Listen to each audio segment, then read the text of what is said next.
Hello students, आज से हम पढ़ेंगे एंशियंट हिस्ट्री। आज इस टॉपिक में हम पढ़ेंगे एंशियंट हिस्ट्री में कौन कौन से टॉपिक्स हम पढ़ेंगे, कौन कौन से टॉपिक्स आते हैं एंशियंट हिस्ट्री में, कहाँ से एंशियंट हिस्ट्री शुरू होती है, कहाँ तक एंशियंट हिस्ट्री कंप्लीट हो जाती है, वो सब हम आज के वीडियो में पढ़ेंगे। अब हम देखते हैं कि एंशियंट हिस्ट्री से पहले कि हिस्ट्री कितने टाइप की होती है। सबसे पहले हिस्ट्री होती है, हिस्ट्री 3 टाइप की होती है, जिसमें फर्स्ट होती है प्री हिस्ट्री। ओके, एक होती है प्रोटो हिस्ट्री एंड थर्ड होता है हिस्ट्री। प्री हिस्ट्री किसको बोलते हैं?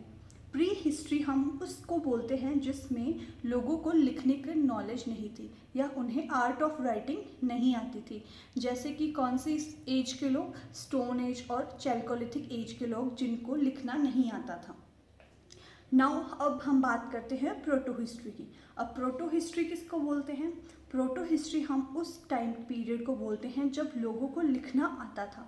They know the art of writing, but क्या होता था उस वक्त? उन्हें लिखना तो आता था, बट जो उन्होंने लिखा है उसको हम पढ़ नहीं पाए हैं अभी तक। उनकी जो आर्ट ऑफ राइटिंग है उसको अभी तक कोई डेसिफर्ड नहीं कर पाया है। फॉर एग्जाम्पल, जैसे इंडस वैली सिविलाइजेशन के टाइम पे लिखा हुआ जो भी हमें मिला है उनको हम अभी तक डेसिफर्ड नहीं कर पाए हैं। नेक्स्ट जो हमारी आती है history, know the art of writing, और जिसको हम डेसिफर्ड भी कर पाए हैं। ओके, तो आज हम पढ़ेंगे एंशियंट हिस्ट्री के बारे में। अब एंशियंट हिस्ट्री में हम क्या पढ़ते हैं? कहाँ से शुरू होती है एंशियंट हिस्ट्री? एंशियंट हिस्ट्री शुरू होती है अर्लीस्ट टाइम से लेकर 7th सेंचुरी AD तक। इसके बीच का जो टाइम पीरियड है उसको हम बोलते हैं एंशियंट हिस्ट्री। अब एंशियंट हिस्ट्री में कौन कौन से टॉपिक्स हम पढ़ेंगे? वो टॉपिक्स हैं, सबसे पहले हम पढ़ेंगे स्टोन एज। स्टोन एज में हम क्या पढ़ेंगे? स्टोन एज को 3 पार्ट्स में डिवाइड किया गया है। कौन कौन से पार्ट्स में? पहला किया गया है पैलियोलिथिक स्टोन एज, सेकंड किया गया है मेसोलिथिक एज एंड थर्ड किया गया है नियोलिथिक एज। इन्हीं के साथ एक तो स्टोन एज हुआ है, एक है मेटल एज। अब मेटल एज को भी 2 पार्ट्स में डिवाइड किया गया है, एक कॉपर मेटल एज, एक आयरन मेटल एज।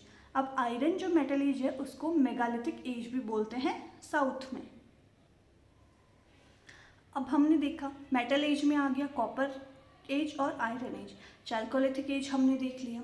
अब हम पढ़ेंगे नेक्स्ट, इसके बाद में हमारा जो टॉपिक है वो है इंडस वैली सिविलाइजेशन। अब इंडस वैली सिविलाइजेशन में हम क्या पढ़ेंगे? इंडस वैली सिविलाइजेशन को हड़प्पन सिविलाइजेशन भी बोलते हैं, ब्रोंज एज भी बोलते हैं। ब्रोंज जो है वो कॉपर और टिन को मिक्स करके बनाया जाता है।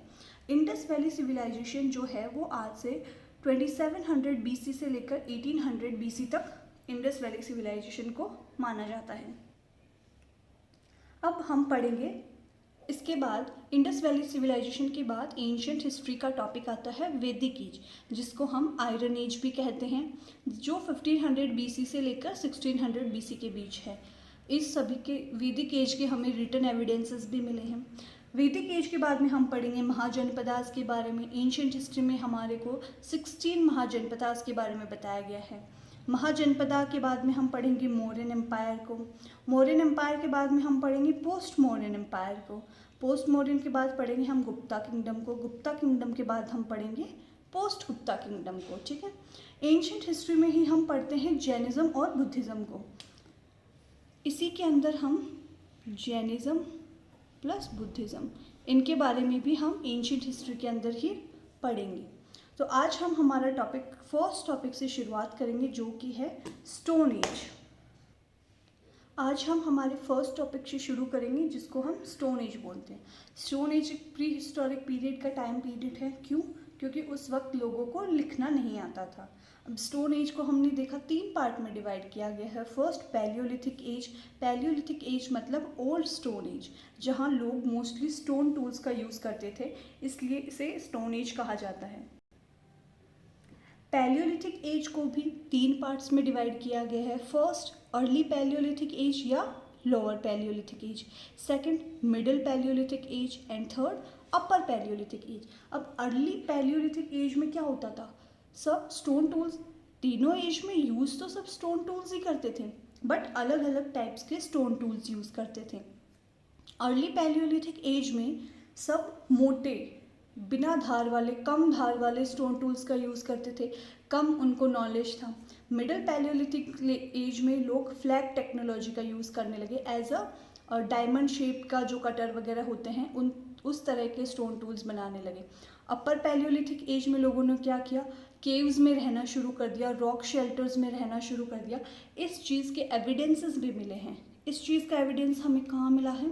इस चीज़ का एविडेंस हमें मिला है भीमबेटका केव मध्य प्रदेश में, कि लोगों ने रॉक शेल्टर और केव्स में रहना शुरू कर दिया। नेक्स्ट है हमारा मीजोलिथिक एज, जिसको हम मिडिल स्टोन एज भी बोलते हैं। इसमें लोग यूज़ तो अभी भी स्टोन टूल्स ही कर रहे हैं, लेकिन किस टाइप के स्टोन टूल यूज़ कर रहे हैं? यूज़ कर रहे हैं माइक्रोलिथ्स। माइक्रोलिथ्स मतलब बहुत ही छोटे पत्थरों को बहुत ही धारदार बनाकर उस तरह के टूल्स यूज़ करते हैं, जिनको हम बोलते हैं माइक्रोलिथ्स। अब हम देख रहे हैं मीजोलिथिक टाइम पीरियड में लोगों को एग्रीकल्चर का नॉलेज नहीं था, लेकिन इस चीज़ का हमें एविडेंस मिला है कि उन्हें एग्रीकल्चर का नॉलेज नहीं था, but they started domestication of animals. इस चीज़ का हमें एविडेंस मिला है बागोर राजस्थान और आदमगढ़ में, जहाँ हमें बरियल्स मिले हैं एनिमल्स के। ऐसा माना जाता है कि पहला जो फर्स्ट एनिमल डोमेस्टिक वहाँ किया गया, जिसका डोमेस्टिकेशन किया गया, वो था डॉग। नेक्स्ट है थर्ड हमारा नियोलिथिक स्टोन एज, जिसको हम बोलते हैं न्यू स्टोन एज। अब यहाँ तक लोग क्या करते थे?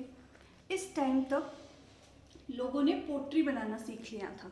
अब फर्स्ट हमने देखा पैलियोलिथिक एज, जिसमें सिर्फ लोग हंटर गैदरर्स थे। मीजोलिथिक में देखा हमें एग्रीकल्चर उन्हें नहीं पता था, लेकिन उन्होंने एनिमल्स को पालना शुरू कर दिया था। नियोलिथिक एज में अब उन्होंने पोट्री बनाना भी सीख लिया है। किस टाइप की पोट्री नियोलिथिक एज में लोग बनाते थे? Cord impressed pottery. इस टाइप की पोट्री वो नियोलिथिक स्टोन एज में बनाते थे। और क्या यूज़ करते थे? इसका एग्जाम्पल हमें मिला है, जैसे पेंटिंग्स बनाना उन्हें आता था।